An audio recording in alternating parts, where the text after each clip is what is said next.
Hello students, welcome channel सब कुछ no.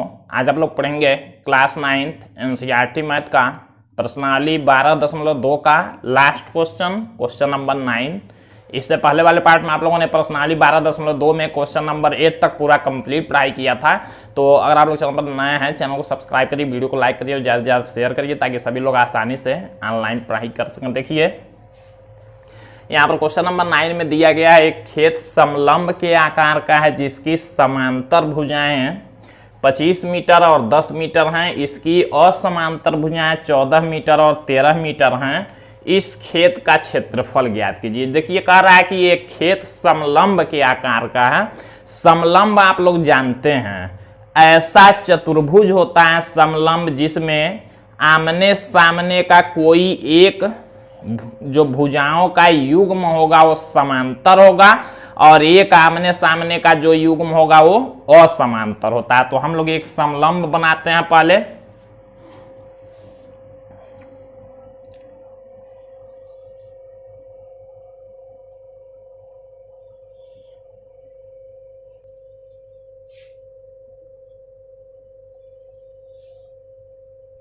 तो आप लोग देख सकते हैं ये कोई एक समलंब हो गया। जैसे मान लीजिए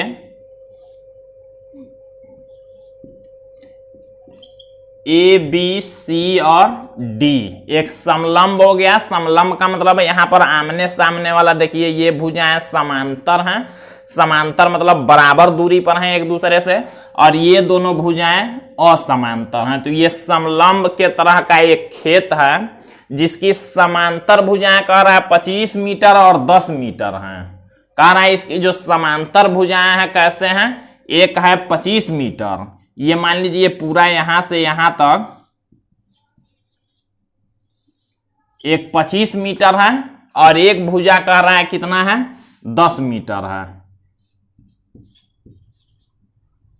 यहां से यहां तक 10 मीटर। समांतर मतलब छोटा बड़ा हो सकता है समांतर, ये नहीं कि समांतर और बराबर कर दो, नहीं।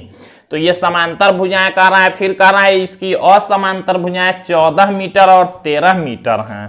कह रहा है ये जो असमांतर भुजाएं हैं, एक को कह रहा है कि एक 14 मीटर है और एक को कह रहा है कि 13 मीटर है। तो इस खेत का क्षेत्रफल बताना है। अभी इस पूरे खेत का हम लोगों को क्या बताना है, क्षेत्रफल। तो हम लोग कैसे बता सकते हैं इस खेत का क्षेत्रफल, इसके लिए हमको इसमें कुछ रचना करना पड़ेगा। रचना क्या करेंगे, देखिए एक तो हम लोग यहाँ पर एक समांतर चतुर्भुज बना लेंगे। ये 10 मीटर हम लोग ऐसे यहाँ से एक लाइन इसके समांतर खींचेंगे एडी के। देखिए कुछ इस तरह से एक हम लोग रचना कर लेंगे।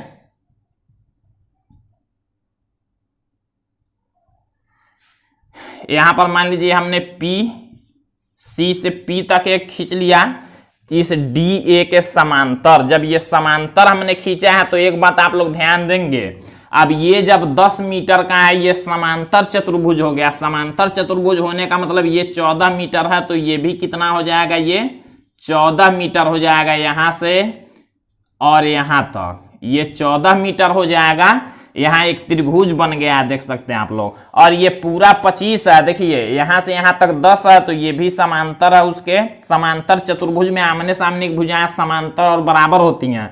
तो यहां से यहां तक 10 है, तो ये भी यहां से यहां तक कितना हो जाएगा, 10 मीटर हो जाएगा। तो आप लोग देख सकते हैं 25 में से जब ये 10 हो गया तो ये कितना होगा, ये हो जाएगा यहां से यहां तक 15 मीटर। ये आप लोग याद रखेंगे। देखिए अब हमको दो चीजें मिल गई हैं। इस पूरे समलंब का हमको क्षेत्रफल बताना था, तो उसके लिए हमको दो चीजें, एक समांतर चतुर्भुज मिल गया। इसका फार्मूला होता है समांतर चतुर्भुज का आधार गुणा में ऊंचाई, और एक त्रिभुज है 14 मीटर 13 मीटर और 15 मीटर। देखिए इसका भी भुजा दे दिया गया, तो हम लोग उसमें हीरोन का सूत्र प्रयोग कर सकते हैं और इसका क्षेत्रफल, दोनों का क्षेत्रफल निकाल के जोड़ देंगे तो पूरे का क्षेत्रफल निकल जाएगा। तो यही हमको करना है।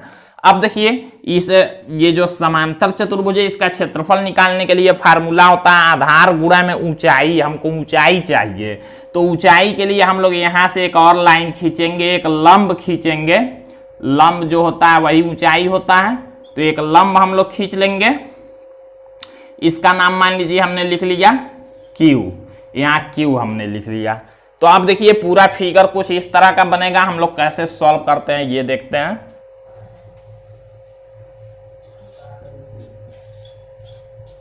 लिखेंगे ए बी सी डी एक समलंब के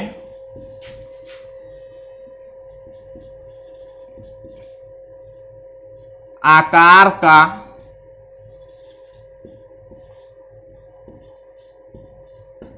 खेत है। ए बी सी डी क्या है? एक समलंब के आकार का खेत है। अब हम लोग इसमें पहले पूरा लिख देते हैं कौन कितना लंबा दिया गया। इसमें लिखेंगे जिसमें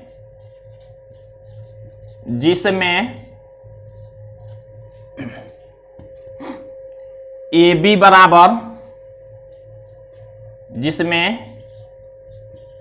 ए बी बराबर 25 मीटर, डीसी बराबर 10 मीटर,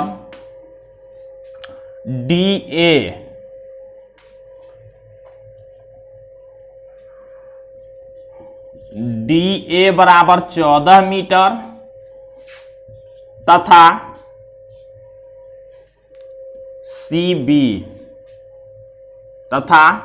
सीबी बराबर 13 मीटर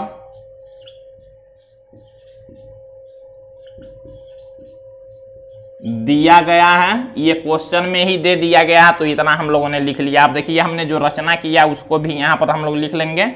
हम लोग लिखेंगे अब डीए के समांतर सीपी,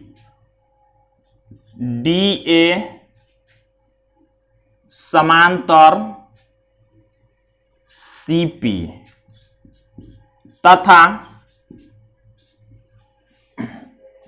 सीक्यू लंब हमने खींचा है किस पर? इस पूरा ए बी पर, तथा सीक्यू लंब ए बी खींचा। अब देखिए इतना जब लिख लिया तो हम लोग ये भी लिख सकते हैं अतः सीपी बराबर 14 मीटर। हम लोग लिखेंगे अतः सीपी बराबर 14 मीटर तथा ये सीपी बराबर 14 मीटर हो गया, तथा एपी बराबर 10 मीटर तथा एपी बराबर 10 मीटर और पीबी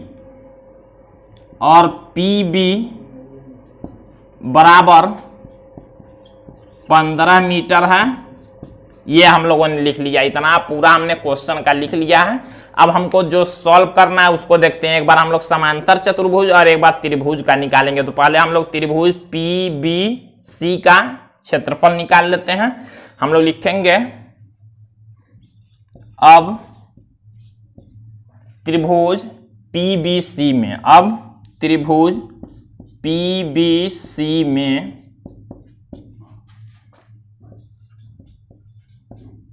माना, देखिए ये त्रिभुज पीबीसी है। इसमें हम लोगों ने एक मान लिया, एक को ए, एक को बी, एक को सी मान लेते हैं। हम लोग लिखेंगे माना ए बराबर 13 मीटर, बी बराबर 14 मीटर, सी बराबर 15 मीटर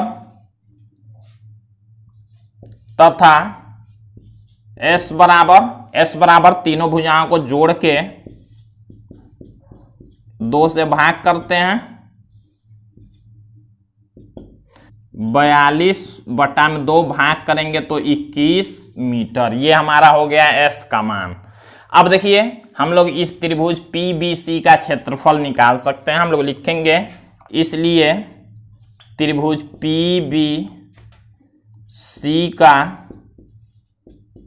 क्षेत्रफल बराबर, हीरोन का सूत्र हम लोग जब प्रयोग करेंगे तो फार्मूला होगा s into S minus A, S minus B into S minus C. हम लोग मान रखते हैं तो रूट में एस के जगह पर हम लोग रखेंगे 21, तो फिर 21 माइनस ए का मान है 13, फिर 21 माइनस बी का मान है 14, फिर 21 माइनस सी,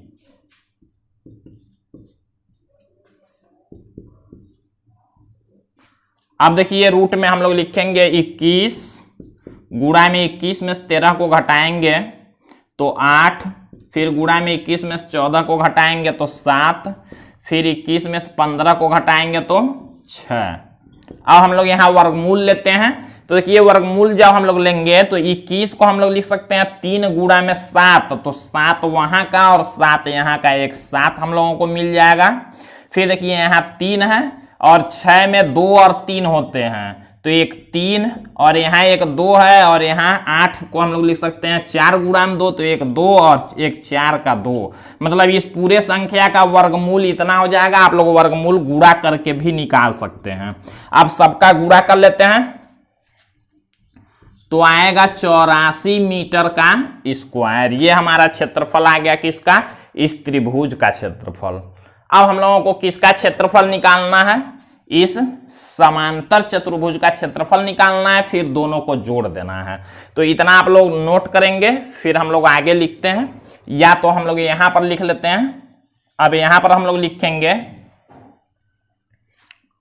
अब हम लोग लिखेंगे, देखिए ये त्रिभुज का हमने क्षेत्रफल निकाल लिया, लेकिन ये जो समांतर चतुर्भुज है इसका जब हम लोग क्षेत्रफल निकालेंगे तो आधार तो दिया गया इसका 10 मीटर, लेकिन ऊंचाई इसका क्या होगा, जितना ये ऊंचाई है उतना ही इस समांतर चतुर्भुज का भी ऊंचाई होगा। यहाँ पर मान लीजिए अगर हम लोग लंब खींचते हैं तो ये और ये दोनों बराबर होंगे, हम लोग यहाँ खींचेंगे नहीं, समझने के लिए हमने कहा।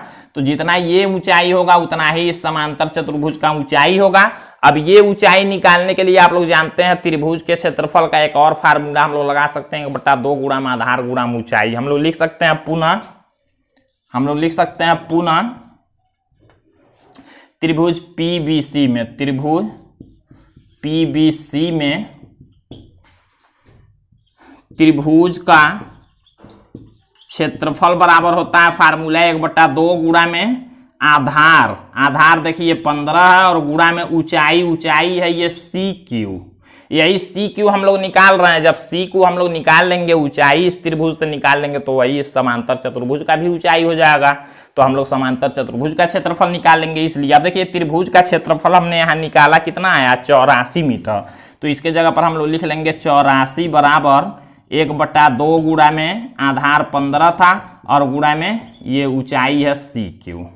2 इधर भाग में इधर आएगा तो गुणा होगा, तो 84 गुणा में 2, और 15 इधर गुणा में इधर आएगा तो भाग होगा, और बराबर यहाँ बचेगा सी क्यू। अब इसको सॉल्व कर लेते हैं, गुणा करेंगे 2 का 84 में तो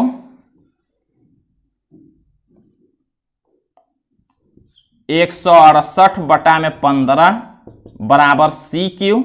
भाग कर लेते हैं हम लोग, कैंसिल करेंगे हम लोग, तो सी क्यू बराबर आ जाएगा 15 से ये 11.2 बार में कैंसिल हो जाएगा मीटर। ये सी क्यू का हमारा देखिए मान आ गया, जो ऊंचाई आ गया इस समांतर चतुर्भुज का, कितना आ गया 11.2 मीटर। अब हम लोग क्या करेंगे, समांतर चतुर्भुज का क्षेत्रफल निकालते हैं। इसको आप लोग जल्दी से नोट करेंगे।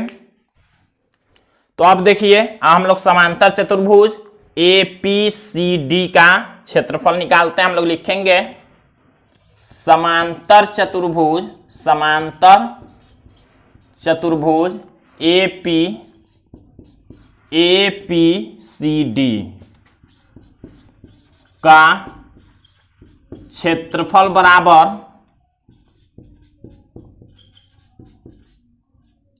आधार गुणा में ऊंचाई। अब आधार देखिए इस समांतर चतुर्भुज का 10 मीटर है, तो 10 गुणा में ऊंचाई हमारा देखिए आ गया, ऊंचाई है सी क्यू है 11.2।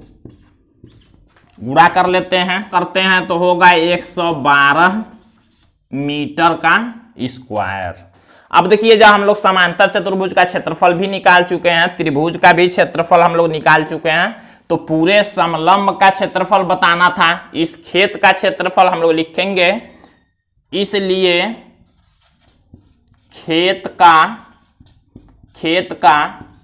क्षेत्रफल बराबर कितना होगा, समांतर चतुर्भुज का क्षेत्रफल और त्रिभुज का क्षेत्रफल दोनों जोड़ देंगे। हम लोग लिखेंगे समांतर चतुर्भुज एपीसीडी का क्षेत्रफल प्लस किसका क्षेत्रफल, पीबीसी, प्लस त्रिभुज पीबीसी का क्षेत्रफल। अब देखिए समांतर चतुर्भुज का क्षेत्रफल हमारा आया है 112 मीटर और प्लस त्रिभुज का क्षेत्रफल आया है 84 मीटर। दोनों को जोड़ देते हैं तो 196 मीटर का स्क्वायर ये हमारा आंसर हो जाएगा, या इसी को वर्ग मीटर भी लिख सकते हैं। तो इस तरह से आप लोगों को क्वेश्चन सॉल्व करना है। अब अगला एक्सरसाइज आप लोग अगले पार्ट में देखेंगे। तो आज के लिए बस इतना ही।